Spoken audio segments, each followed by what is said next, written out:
So, we're gonna continue.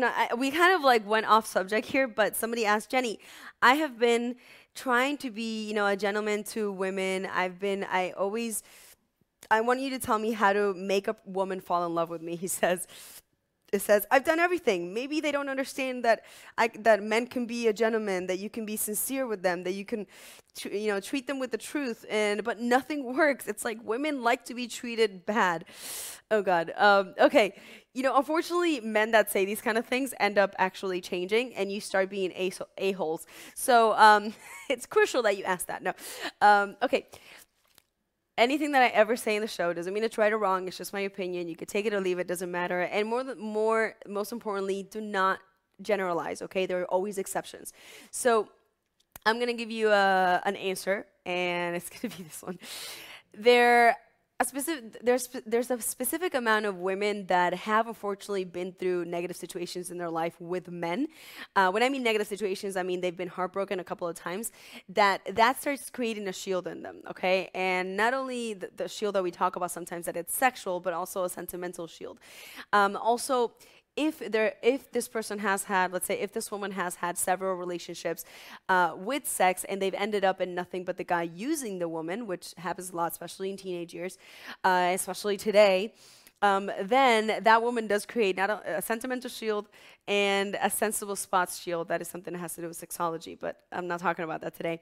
That also, makes them generate negativity. So if there's any kind of sex in your life that you've had where there has been no emotions, where you didn't love the person, where there was a lot of aggression, and and a lot of aggression, then that generated negative energy, especially if the person was using you. Okay, so if you happen to fall in love with a woman like this, because you're saying, I'm a gentleman, I'm a this, I'm a that, why do they always go for the bad boys? These women, unfortunately, have, let's say, a specific amount of negative energy in their life already, not because they're negative people, just because of the people that cheated on them, or the people that caused them, that pain, or the people that caused them to generate that negativity that they've had bad luck in, or that use them, etc. That negativity is going to always lure them for the bad guy. So you have so many women that have been in various, relationships, including sexual relationships, of course, that you notice, and they always repeat, why do I always pick the jerks? And it's especially because of that. It's because that negativity that you've generated is going to always make you reject the good guys and fall for the jerks. So, and it's like a vicious cycle. It's kind of like moving sand, quicksand. Once you fall in, it's really difficult to get out. And the same thing for men. If you're a guy and all you've done in your teenage years has been, lie to girls, cheat them into the beds, tell them that you love them and didn't, and just use them for sex and then left them, and so on and so forth. You've been like the peak of generating that negativity. So that is something that once you accepted it and once you generated it, it's part of you, okay? Unless you, like we were talking about before, unless you go through that whole regret situation. So it's part of you, and you're going to unfortunately attract the people that have the same vibe than you. So if you have X amount, let's say X amount of negativity in your life, you've had X amount of negativity in your life, you're going to attract the people that have had the same X amount of negativity in their life. And however types of situations they've generated. It doesn't matter.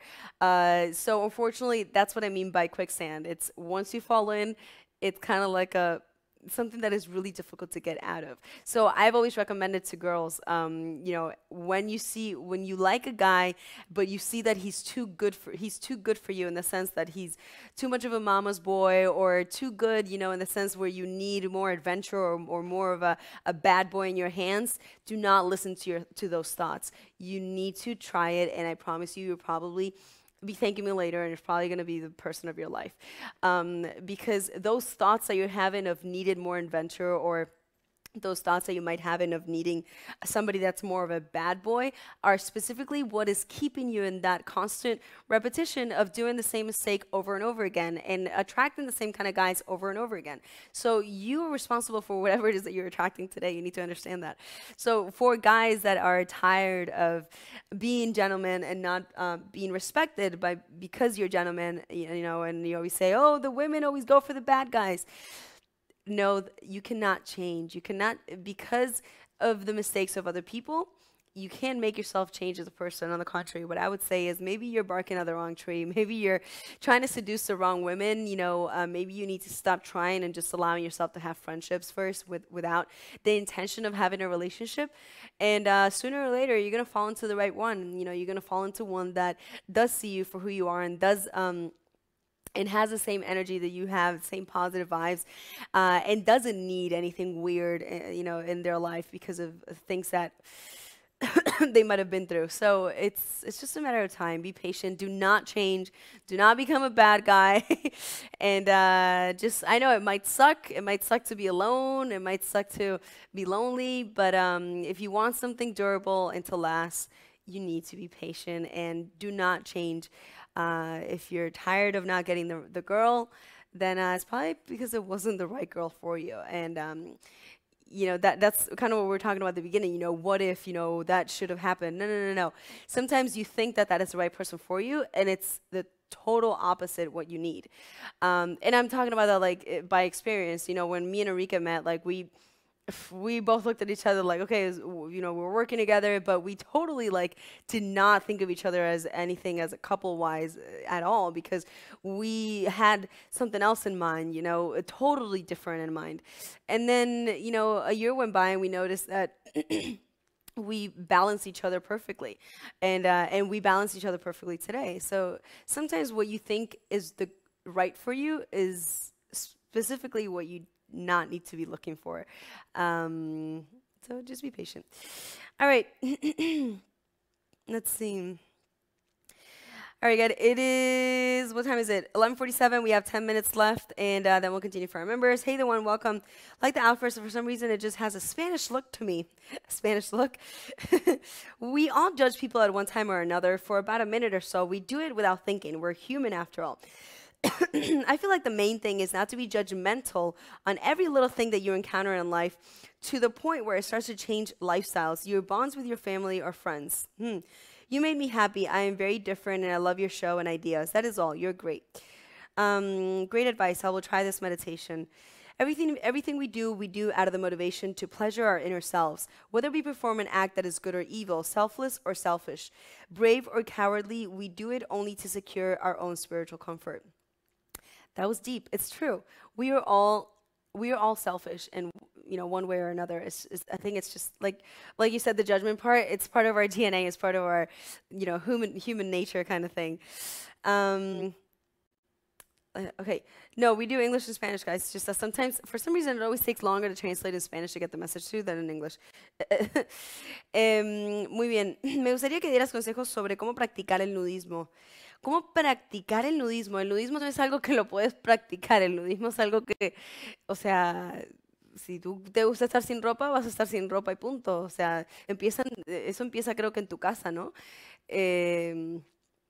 No sé, no he conocido nudistas que digan voy a la playa nudista, pero en mi casa no estoy sin ropa. A no ser que tengan chicos y no los estén criando en ese tipo de ambiente. Pero, ¿cómo practicar el nudismo? Yo creo que la pregunta real del ser humano sería, ¿cómo practicar estar con ropa? Porque pues nacemos sin ropa, ¿no? Entonces, y morimos sin ropa. O sea, yo el día de mañana, si me veo en riesgo por mi vida, de que estoy a punto de morir, lo primero que hago es quitarme la ropa para morir desnuda. Y digo, porque si nací desnuda, quiero morir desnuda. Ay, Dios. No, pero gracias por la pregunta. A ver, tiene sentido, pero no tengo no tengo algún comentario como para decirte practícalo de esta manera. No, creo que es algo muy personal, muy, pues sí, que cada uno decide dónde te sientes cómodo estando sin ropa, pero creo que si no empieza en tu casa, entonces no deberías practicarlo para comenzar. Todo comienza en tu cuarto, en tu habitación, y luego pues estarás desnudo en la casa entera, y luego en el jardín. Pero es algo que, pues hay gente que se siente cómoda con su cuerpo y otra gente que no.